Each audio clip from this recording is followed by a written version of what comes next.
नमस्कार, micro FM में आपका स्वागत है। आज सुनिए मुंशी प्रेमचंद की लिखी कहानी एक आंच की कसर।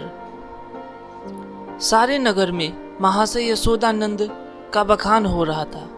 नगर ही में नहीं, समस्त प्रांत में उनकी कीर्ति की जाती थी। समाचार पत्रों में टिप्पणियां हो रही थी।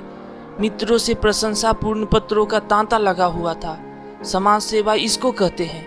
उन्नत विचार के लोग ऐसा ही करते हैं। महाशय जी ने शिक्षित समुदाय का मुख उज्जवल कर दिया।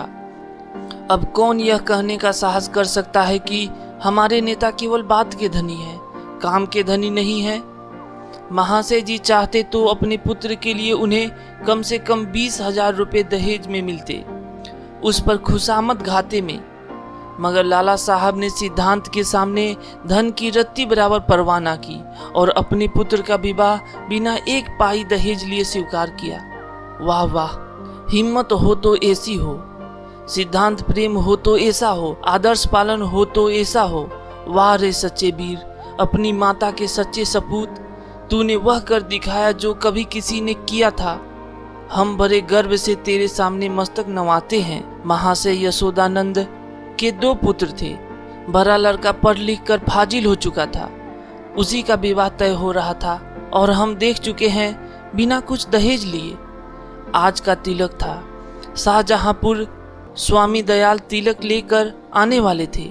शहर के गणमान्य सज्जनों को निमंत्रण दे दिए गए थे। वे लोग जमा हो गए थे। महफिल सजी हुई थी। एक प्रवीण सितारिया अपना कौशल दिखाकर लोगों को मुग्ध कर रहा था। दावत का सामान भी तैयार था। मित्रगण यशोदानंद को बधाइयां दे रहे थे। एक महाशय बोले, तुमने तो कमाल कर दिया। दूसरे ने कहा, कमाल? यह कहिए कि झंडे गाड़ दिए। अब तक जिसे देखा मंच पर व्याख्यान झाड़ते ही देखा। जब काम करने का अवसर आता था तो लोग दुम दबा लेते थे। तीसरे ने कहा, कैसे कैसे बहाने गढ़े जाते हैं। साहब, हमें तो दहेज से सख्त नफरत है। यह मेरे सिद्धांत के विरुद्ध है, पर क्या करूं? बच्चे की अम्मी जान नहीं मानती।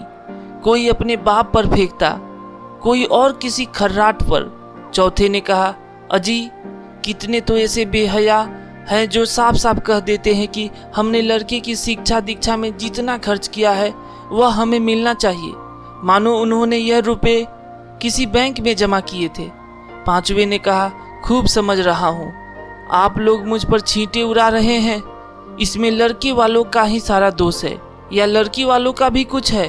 पहले ने कहा, लड़की वालों का क्या दोष है सिवाय इसके कि वह लड़की का बाप है? दूसरे ने कहा, सारा दोष ईश्वर का जिसने लड़कियां पैदा की। क्यों? पांचवे ने कहा, मैं यह नहीं कहता, ना सारा दोष लड़की वालों का है ना सारा दोष लड़के वालों का, दोनों ही दोषी हैं। अगर लड़की वाला कुछ ना दे तो उसे यह शिकायत करने का कोई अधिकार नहीं है कि डाल क्यों नहीं लाए, सुंदर जोड़े क्यों नहीं लाए, बाजे गाजे पर धूमधाम के साथ क्यों नहीं आए, बताइए। चौथे ने कहा, हाँ, आपका यह प्रश्न गौर करने लायक है। मेरी समझ में तो ऐसी दशा में लड़के के पिता से यह शिकायत ना होनी चाहिए। पांचवे ने कहा, तो यूँ कहिए कि दहेज की प्रथा के साथ ही डाल, गहने और जोरों की प्रथा भी त्याज्य है। केवल दहेज को मिटाने का प्रयत्न करना व्यर्थ है।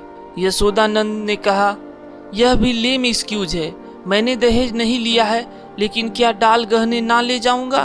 पहले ने कहा, महाशय, आपकी बात निराली है। आप अपनी गिनती हम दुनिया वालों के साथ क्यों करते हैं? आपका स्थान तो देवताओं के साथ है। दूसरे ने कहा, 20,000 की रकम छोड़ दी, क्या बात है? यशोदानंद ने कहा, मेरा तो यह निश्चय है कि हमें सदैव प्रिंसिपल्स पर स्थिर रहना चाहिए। प्रिंसिपल के सामने मनी की कोई वैल्यू नहीं है। दहेज की कुप्रथा पर मैंने खुद कोई व्याख्यान नहीं दिया, शायद कोई नोट तक नहीं लिखा।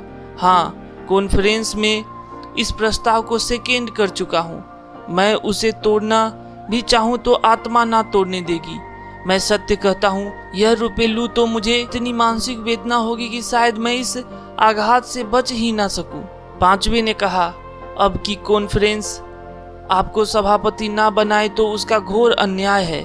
यशोदानंद ने कहा, मैंने अपनी ड्यूटी कर दी, उसका रिकॉग्निशन हो या ना हो, मुझे इसकी परवाह नहीं। इतने में खबर हुई कि महाशय स्वामी दयाल आ पहुंचे। लोग उनका अभिवादन करने को तैयार हुए। उन्हें मसनद पर ला बिठाया और तिलक का संस्कार आरंभ हो गया।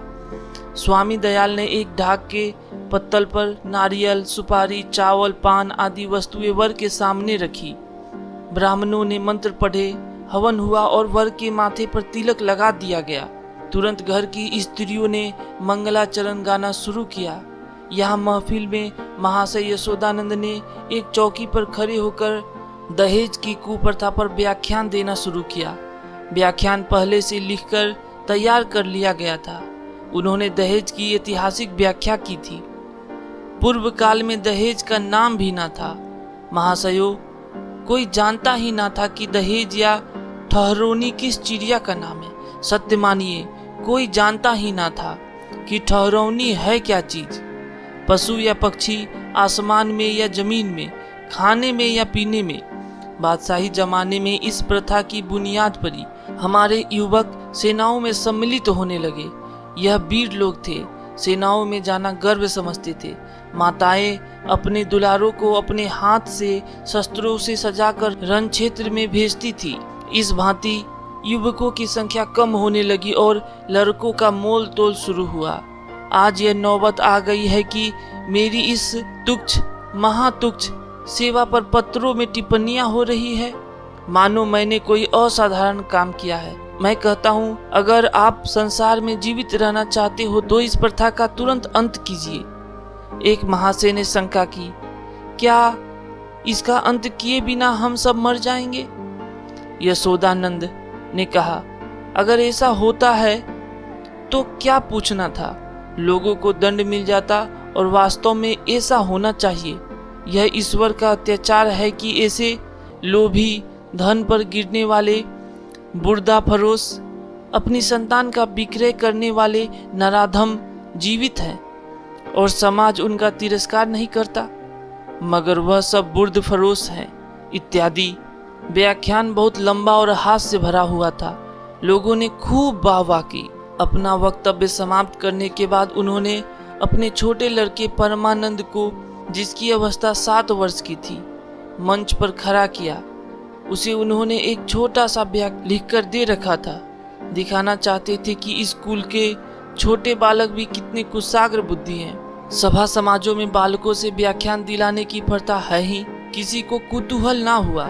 बालक बड़ा सुंदर, होनहार, हंसमुख था। मुस्कुराता हुआ मंच पर आया और एक जेब से कागज निकालकर बड़े गर्व के साथ उच्च स्वर में पढ़ने लगा। प्रिय बंधुवर, नमस्कार। आपके पत्र से विदित होता है कि आपको मुझ पर विश्वास नहीं है। मैं ईश्वर को साक्षी करके धन आपकी सेवा में इतनी गुप्त रीति से पहुंचेगा कि किसी को लेस मात्र भी संदेह ना होगा। हाँ, केवल एक जिज्ञासा करने की धृष्टता करता हूँ। इस व्यापार को गुप्त रखने से आपको जो सम्मान और प्रतिष्ठा लाभ होगा और मेरे निकटवर्ती में मेरी जो निंदा की जाएगी, उसके उपलक्ष्य में मेरे साथ क्या रियायत होगी। मेरा विनीत अनुरोध है कि 25 में से 5 निकालकर मेरे साथ न्याय किया जाए। महाशय यशोदानंद घर में मेहमानों के लिए भोजन परसने का आदेश करने गए थे। निकले तो यह वाक्य उनके कानों में पड़ा, 25 में से 5 मेरे साथ न्याय किया कीजिए। चेहरा फक हो गया। झपट कर लड़के के पास गए, कागज उसके हाथ से छीन लिया और बोले, नालायक, यह क्या पढ़ रहा है? यह तो किसी मुवक्किल का खत है जो उसने अपने मुकदमे के बारे में लिखा था। यह तू कहाँ से उठा लाया? शैतान, जा वह कागज ला जो तुझे लिखकर दिया गया था। एक महाशय ने कहा, पढ़ने दीजिए। इस तहरीर में जो लुफ्त है वह किसी दूसरी तकरीर में ना होगा। दूसरे ने कहा, जादू, वह जो सिर चढ़ के बोले। तीसरे ने कहा, अब जलसा बर्खास्त कीजिए, मैं तो चला। चौथे ने कहा, यहाँ भी चलतू हुए? यशोदानंद, बैठिए बैठिए, पत्तल लगाए जा रहे हैं। पहले ने कहा, बेटा परमानंद, जरा यहाँ तो आना, तुमने यह कागज कहाँ पाया? परमानंद ने कहा, बाबूजी ही तो लिखकर अपने मेज के अंदर रख दिया था। मुझसे कहा था कि इसे पढ़ना। अब नाहक मुझसे खफा हो रहे हैं। यशोदानंद ने कहा, वह यह कागज था कि सुअर? मैंने तो मेज के ऊपर ही रख दिया था, तूने ड्रॉअर में से क्यों यह कागज निकाला? परमानंद ने कहा, मुझे मेज पर नहीं मिला। यशोदानंद ने कहा, तो मुझसे क्यों नहीं कहा? ड्रॉअर क्यों खोला? देखो, आज ऐसी खबर लेता हूँ कि तुम भी याद करोगे। पहले यह आकाशवाणी है। दूसरे ने कहा, इसको लीडरी कहते हैं कि अपना उल्लू सीधा करो और नेक नाम भी बनो। तीसरे ने कहा, शर्म आनी चाहिए, यह त्याग से मिलता है, धोखेधड़ी से नहीं। चौथे ने कहा, मिल तो गया था पर एक आंच की कसर रह गई। पांचवे ने कहा, ईश्वर पाखंडियों को यूं ही दंड देता है। यह कहते हुए लोग उठ खड़े हुए। यशोदानंद समझ गए कि भांडा फूट गया, अब रंग ना जमेगा। बार बार परमानंद को कुपित नेत्रों से देखते थे और डंडा तोल कर रह जाते थे। इस शैतान ने आज जीती जिताई बाजी खो दी। मुंह में कालिख लग गई, सिर नीचा हो गया, गोली मार देने का काम किया है। उधर रास्ते में मित्र वर्ग यूं टिप्पणियां करते जा रहे थे। एक ईश्वर ने मुंह में कैसी कालीमा लगाई कि हयादार होगा तो अब सूरत ना दिखाएगा।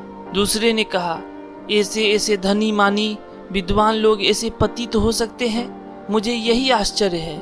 लेना है तो खुले खजाने लो, कौन तुम्हारा हाथ पकड़ता है? यह क्या कि माल चुपके चुपके उड़ाओ और यश भी कमाओ। तीसरे ने कहा, मक्कार का मुंह काला। चौथे ने कहा, यशोदानंद पर दया आ रही है, बेचारे ने इतनी धूर्तता की, उस पर भी कलई खुल ही गई, बस एक आंच की कसर रह गई। धन्यवाद प्रिय श्रोतागण, चैनल को सब्सक्राइब, लाइक और शेयर करना ना भूले। धन्यवाद।